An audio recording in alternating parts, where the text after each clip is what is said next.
அமைச்சர் அவர்கள் முதலமைச்சரிடம் அணுகி அது விரைவாக நிதி ஆணை பெற்று கும்பகோணம் மாநகராட்சியுடைய மக்களுடைய அவலநிலையை தீர்ப்பாரா என்பதை.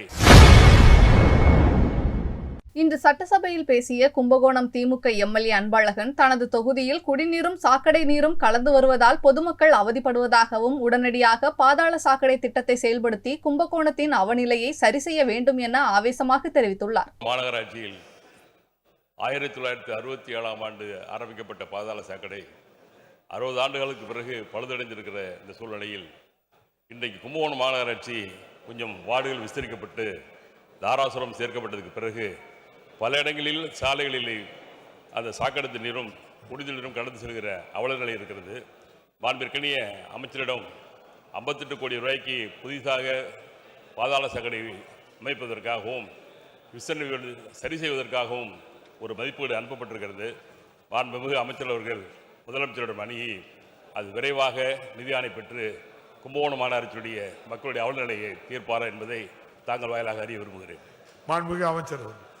மாண்புமிகு பேரவைத் தலைவர் அவர்களே, நம்முடைய அன்பழகன் மாண்புமிகு உறுப்பினர் அவர்கள் சொல்கிற போது கும்பகோணம் மாநகராட்சியோட அவல நிலை என்று சொல்கிறார். இந்த ஆட்சி ஏற்பட்ட பிறகு கிட்டத்தட்ட 200 கோடி ரூபாய்க்கு மேலாக கும்பகோணம் நகராட்சிக்கு பணம் தரப்பட்டிருக்கிறது.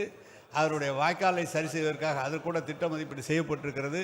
கடந்த ஆண்டு வாய்க்கால்கள் மழைநீர் வடிகால் வாய்க்கால்கள் கட்டுவதற்கு கொஞ்சம் இல்லாமல் கடந்துக்கு முந்தைய ஆண்டு தான் அது தரப்பட்டது. இந்த ஆண்டு ஒதுக்கப்படுகின்ற போது மழைநீர் வடிகால் வாய்க்கால் கட்டப்பட்டு சாலைகள் எல்லாம், ஏனென்றால் 2 பக்கம் ரீட்டைனிங் வால் இருந்தால் அந்த சாலைகள் அதிகமாக பழுதுபடாது, நீண்ட காலம் வரும் என்ற காரணத்தால் அந்த திட்டத்தை முன்னுரிமை தந்து இந்த ஆண்டு செய்ய சொல்லி மாண்புமிகு முதலமைச்சர் சொல்லியிருக்கிறார்கள். எனவே மாண்புமிகு உறுப்பினர்கள் சொன்னது போல் அவல நிலை இல்லை, அது நல்ல முறையில் இருக்கிறது. மேலும் நல்ல முறையில் உருவாக்குவதற்கு மாண்புமிகு உறுப்பினர்கள் சொன்னதை எடுத்து பாதாள சாக்கடை திட்டம் என்று சொல்கிறார். பாதாள சாக்கடை திட்டம் நிறைவேற்றுகிற போது அதை தோண்டி மீண்டும் அதை கொண்டு வருவதற்கு 2 ஆண்டுகள் ஆகும். அவர் மறுபடியும் அதை சொல்வார். அந்த திட்டத்தையும் விரைவில் தொடங்க அனைத்து நடவடிக்கைகளும் எடுக்கப்படும் என்பதை தெரிவித்துக் கொள்கிறேன். மாண்புமிகு உறுப்பினர் அருள்.